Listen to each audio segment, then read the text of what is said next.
you know, every kid has their own unique issues to program for, but they're doing fine. And then there are these kids that we can teach and teach and teach, and they can learn and learn and learn, and they learn hundreds and thousands of tax and listener discrimination skills and LRFFC skills, and they learn the interverbals that we teach them, but they never really become fluent. They never really have, well, they have lots of intraverbals. They don't really have conversational skills that aren't scripted. And so it's really that kind of segment of the kids that we work with that I've always been most interested in figuring out what to do. And I'd been back to when I did my master's degree in the early 90s, I had been really interested in stimulus equivalence in language. So I'd always kind of followed that. And I'd always followed the RFT literature and presentations as they were coming out. And then finally, about 12 years ago now, I went to a workshop that was given by Dr. Ian Stewart and John McElway, who I always thank very deeply from the bottom of my heart, because that workshop really changed the course of my career and my life. I mean, I ended up doing all kinds of things that I never thought I would be doing, including getting a PhD, which is a life-changing endeavor for sure. But their workshop at ABAI was on applying RFT to early intervention programs. And so that really gave me the first glimpse of the power of RFT as an analytic toolkit that we need to be able to use in lots and lots of different ways, and understand within the context of programming for EIBI specifically, looking at how we can build more generative language kind of from the ground up. And so I really started to think about this kind of primary tenet of relational frame theory, which is that relational framing is languaging. That's what we're talking about when we're talking about repertoires of language and cognition. And so while a relational frame is not a thing, it's a useful metaphor as kind of some building blocks of getting to the point of this more generative kind of language. And there's a fair bit of evidence for that now. And I was involved in some of the research on this when I first started working with Ian and John. I started doing some pilot work with them on a program called the TARPA, which I'll show you, and it's freely available still. That is a computer-based tool for assessing and training very, very early relational framing skills, as well as even just conditional discrimination skills. But one of Ian's doc students at the time, Laura Moran, was working on correlating measures of the TARPA with language and IQ. And so that was her doctoral work that I was involved in. And we found really strong measures of that. And that, of course, we're not the only people that were doing that kind of work. At the same time, Sarah CASSIDY was working with Brian Roche on the what's now the SMART training, and I'm going to show you some of that as well, really showing that not only do measures of derived relational responding correlate with measures of language and IQ, but doing direct training on arbitrarily applicable relational responding, on relational framing, can actually result in some incredible increases in language and IQ measures. So this is not, of course, the only research that's out there now, but all of these things together really do continue to support this basic idea that derived relational responding or relational framing is a foundational repertoire. So I want to talk about, this is the only tutorial part of today, is to talk a little bit about what do we mean when we're talking about derived relational responding, and what are some of the basic properties of relational framing.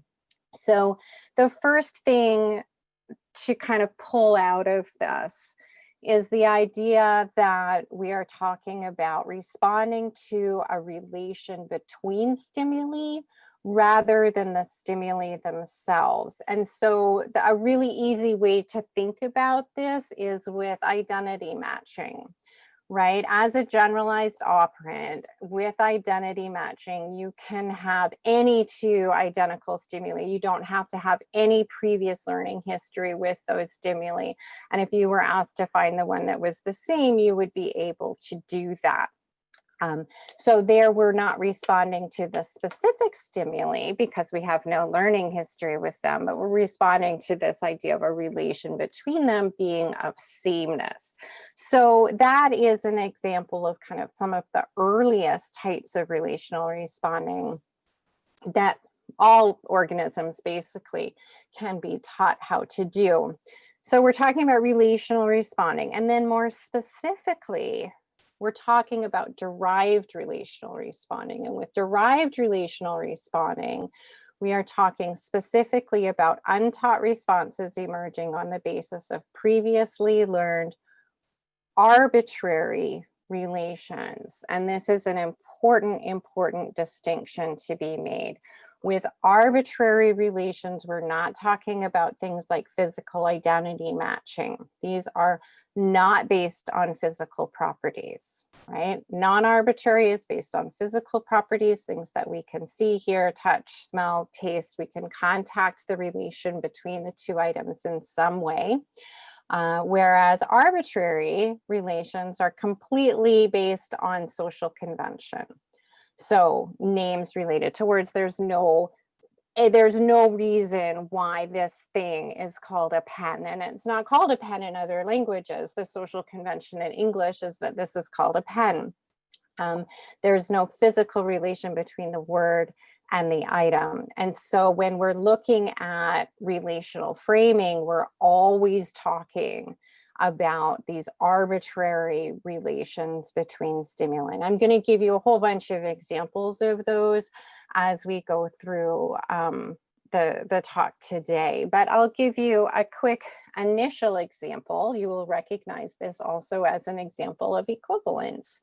So in these initial research projects that I was involved in, we were looking at just equivalence, or in RFT, you could call it a frame of coordination, but it's the same thing. It's all these items are related as being the same or going together for no particular reason, just because we decided that these were the ones that go together. And so in these initial investigations, these were all very experimental. We were using very abstract black and white stimuli. We were using nonsense syllables and so on. And we're simply teaching a sound that goes with a picture and a picture that goes with a picture, testing for the derived relations, which I'm going to talk more about in a moment. These ones, from an equivalence perspective, you'll recognize as symmetry.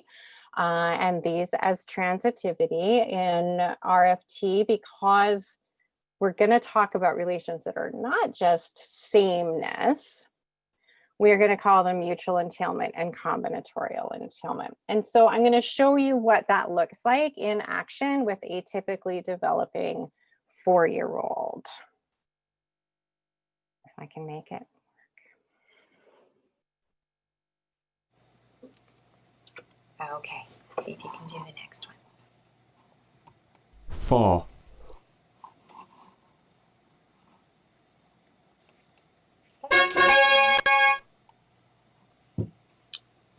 I bet. I bet you can.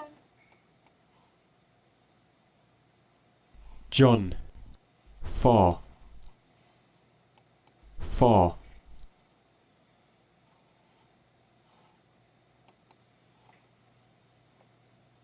4. John. John.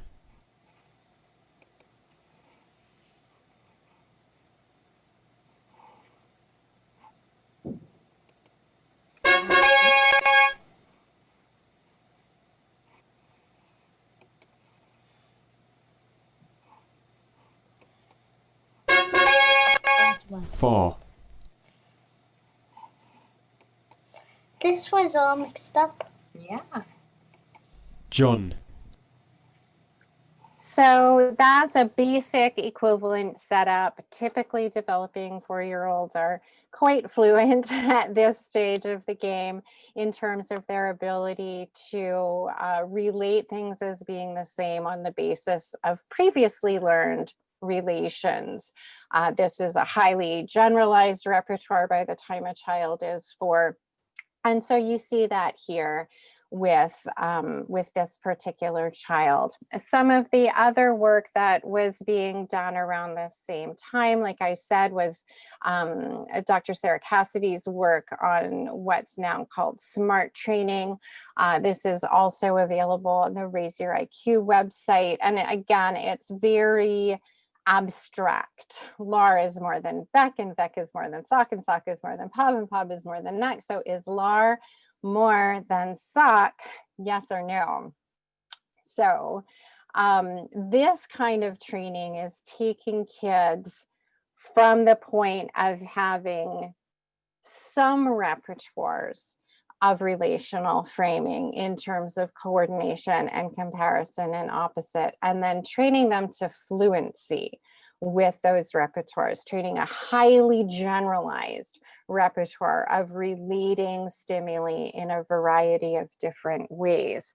And with that kind of training, they saw really incredible, almost unbelievable results with, you know, IQ jumps of generally over 20 points, which is a whole standard deviation. And that's been replicated a number of times, including with some active control conditions with using scratch programming. And then this has been replicated a couple of times as well. More recently, there's a couple of really recent papers out on that. So it was pretty clear that doing relational training was tapping into something. It's tapping into some repertoires that are the same repertoires as whatever is being measured on standardized language and IQ measures. And it's also tapping into what's measured in reading comprehension. And Kendra Newsome and all of her wonderful colleagues at Fit Learning have been doing some great work on this. This is one of their studies on reading comprehension that looked specifically at the effects of relational training on them with typically developing kids and kids with autism. And so clearly, this is all the kind of thing that we want to be tapping into if we're concerned about language development. And at the same time, none of what I just showed you is something that you can do with like a 3-year-old or a 4-year-old with autism. These are taking kids who already have some repertoire of relational framing and making it better. So that brought me back to what do we do with kids where we really aren't going to be teaching them to relate zig and waf and abstract symbols to one another, or if we wanted to do that, it would just take for freaking ever. So that brought me back kind of full circle into, well, what does a verbal behavior approach tell us? And here I really am talking quite specifically about the application of Skinner's verbal behavior to EIBI programs. There's a whole ton more stuff within verbal behavior that is about a lot more complex language, but for today, we're not going to talk about that piece of this. We're just going to talk about RFT and VB from the perspective of early language development. And in terms of trying to integrate these two theories, this is not new at this point. This paper by the Barnes Holmeses and Veronica Cullinan came out 20 years ago now, looking at how we can kind of use some of the same analyses that Skinner did in terms of classifying verbal operands, and how do we then view that with the additional layer of relational framing. And what they essentially proposed, which completely fits with all of my experience, was that we can really see there being taught verbal operands, right? We all know how to teach tax and teach bands and teach interverbals. And then we can see there being derived verbal operands. So each of these is important, and we're not going to get to the derived verbal operands if we can't teach verbal operands to begin with. But it gave me a really, really strong perspective on how we can start bringing these two things together, again, from the perspective of it's the derivation component of this that is what leads us to generativity, right? We've all had tons of kids that you can teach all those verbal operands to, like I said, but it's not until they start deriving some of them that we start to see that language explosion. And it's the beginning of naming and the beginning of equivalence in kind of around anywhere from 18 to 30 or 36 months that we see this language explosion with typically developing kids. And it really seems to be that this is what's happening with that. So how do we do this if they're not already doing it? Because for whatever reason, a bunch of kids that we all work with, they just need some pretty loose multiple exemplar training, which is what we're giving them in all of our just normal ABA programming, to be able to learn these more generalized repertoires. And then some of them don't. So in 2008, this is what my kitchen looked like. I was really grappling with how do we pull these two pieces together. I had weekly and often daily Skypes with Ian, which eventually turned into the PhD. Because at some point with all of my questions, he couldn't, about applying everything in RFT, it became quite clear that there wasn't really any research out there at the time, or not very much. And so if I wanted to answer those questions, then I would have to do that research myself, which is what I did with a whole lot of help from a whole lot of people. But I do want to make the point, and I will continue to make this point, is that if I didn't have the background that I did in verbal behavior, and really specifically the incredibly precise focus on analyzing sources of stimulus control that I had because of my background working in VB programs, like there's no way that I could have been effective in anything except like some really restricted kinds of research projects. As practitioners, we have to be really, really good at all of applied behavior analysis, not just a little slice of it. And while RFT has implications really kind of for everything, because everything we're doing is language based, when it comes to programming for kids with autism,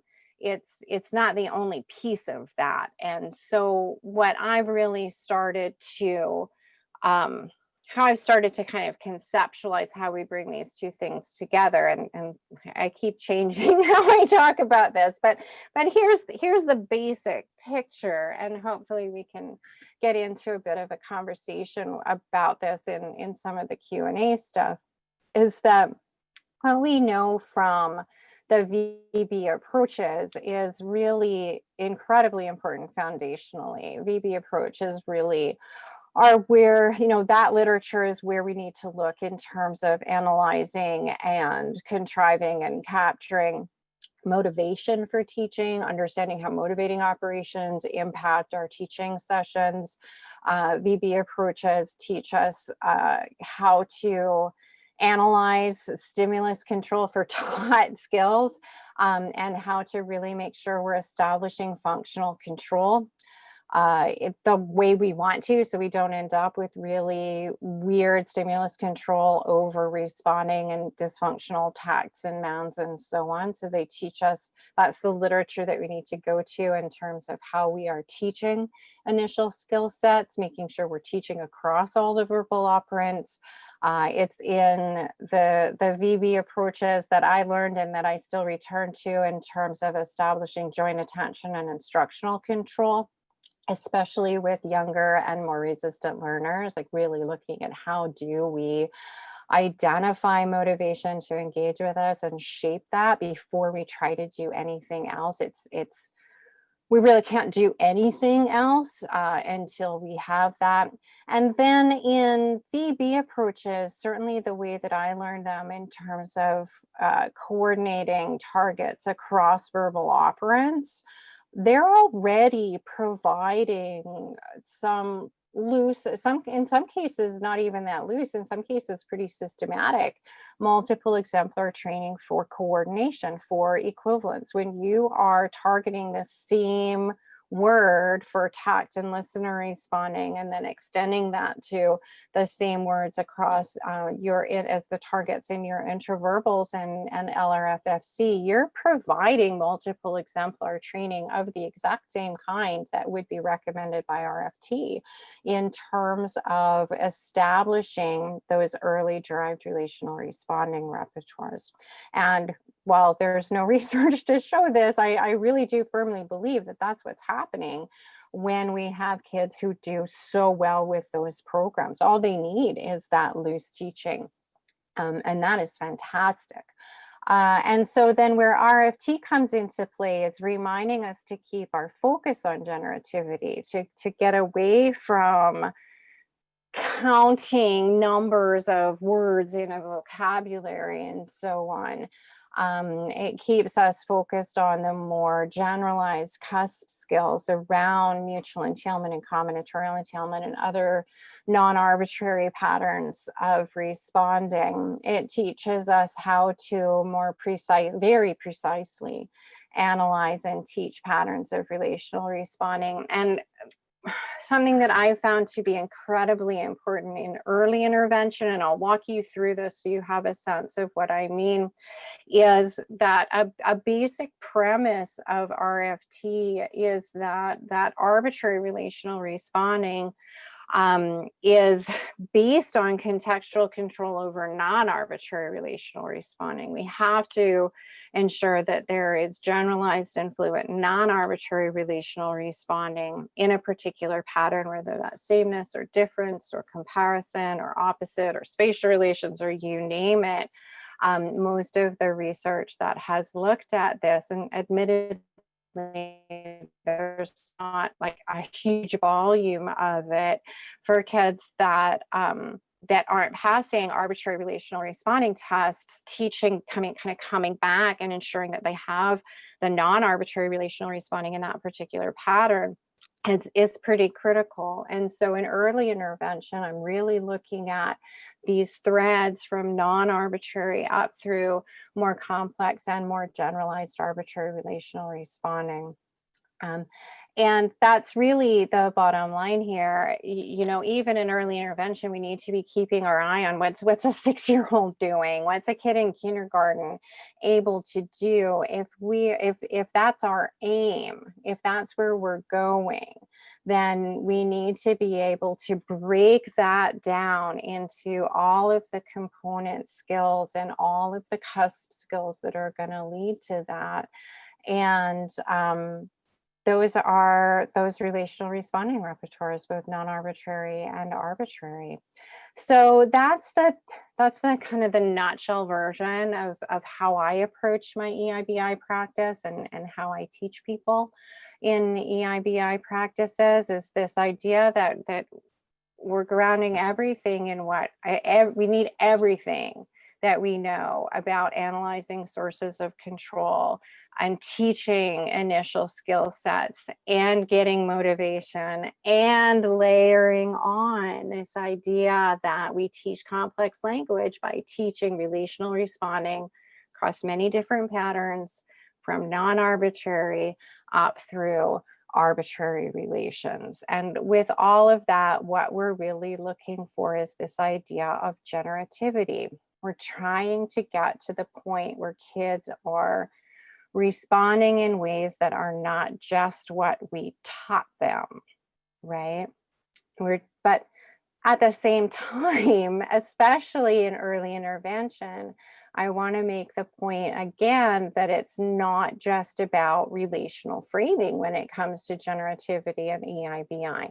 There's a whole lot of other processes that are critically important to be looking at, from stimulus, stimulus generalization, response induction, recombinative generalization using matrix training. These are all really important processes that are not relational framing, that are still really critical to generativity of language. And they all rest on this foundation of much earlier learning and language skills with joint attention and instructional control and manding and taught verbal operants. If you don't have those, then you're not going to get to anything else.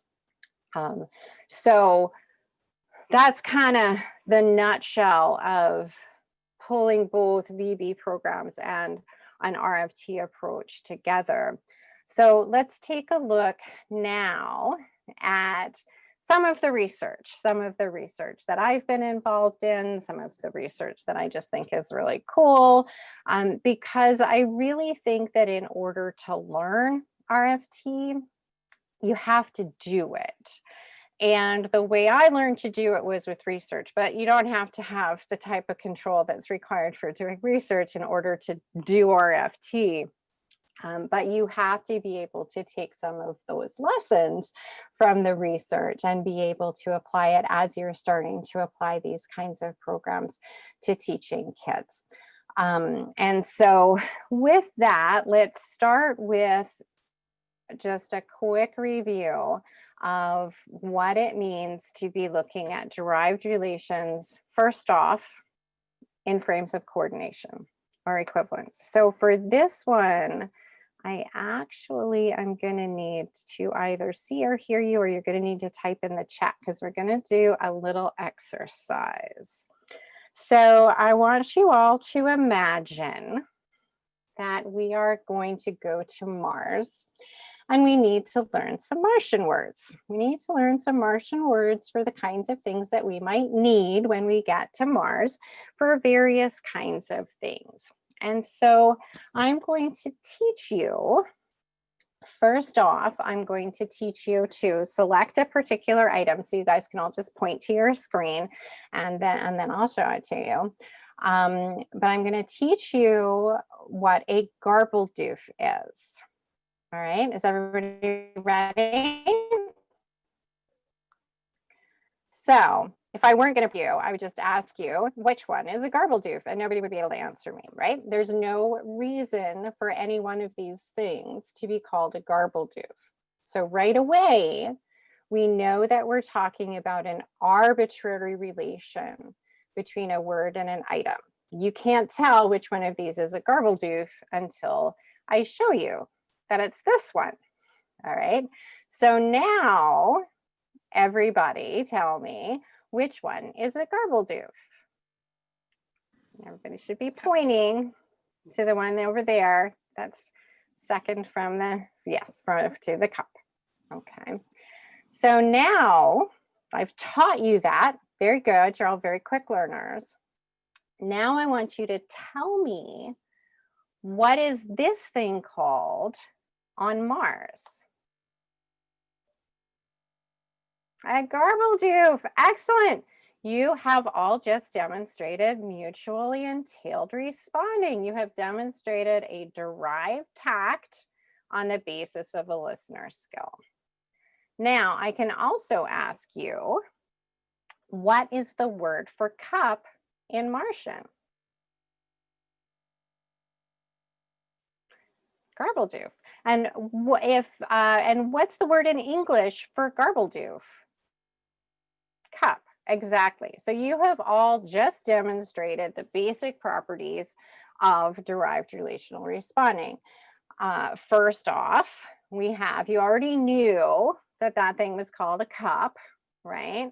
I taught you to select it when I said to garbledoof.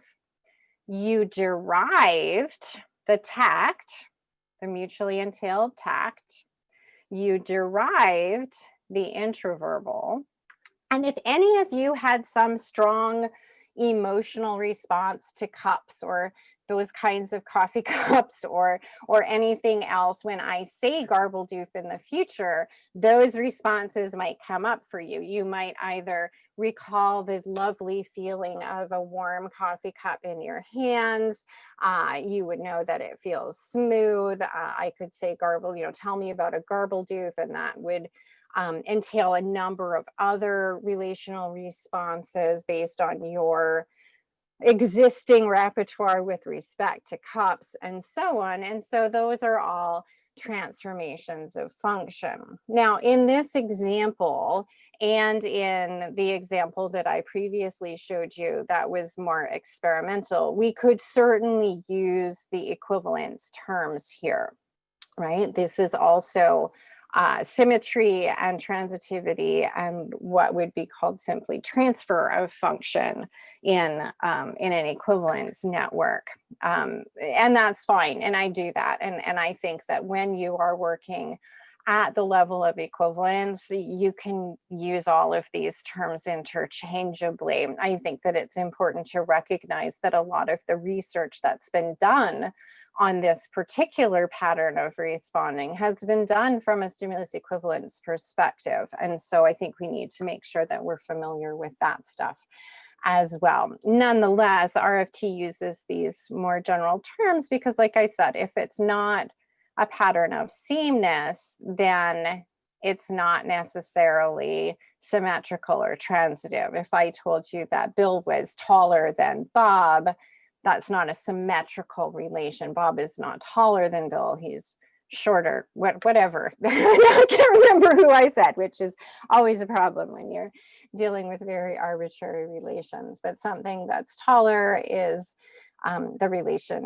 is mutually entailed, but not symmetrical. And similarly for transitive or combinatorially entailed relations too.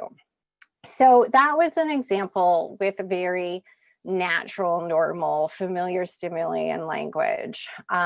Like I showed you before, a lot of certainly most of the early RFT work, most of the early stimulus equivalence work was not with that kind of, with those kinds of stimulus sets. They were really with more experimental preparations, because a lot of that work was with university students who already had really strong repertoires of stuff. You had to control for learning history. And so a lot of that early work was done very abstract stimuli that participants would have zero familiarity with, and there would be no learning history there. And that was really, really important work, but it doesn't work very well if you're working in early intervention with very, very beginning learners. You want to get kids to that point for sure. Like you saw with the first video, a typically developing 4-year-old is perfectly capable of relating abstract stimuli in arbitrary relations, but much younger children may not be. And so by starting out this way and then trying to apply the same procedures to working with younger kids or kids who had pretty significant language delays, I learned a lot of lessons. So for the next little while, that's really what I'm going to focus on here, is teaching you the lessons that I learned so you can learn from my mistakes as you move forward, rather than having to make the same mistakes over and over again. So first off, when you're working with very young children,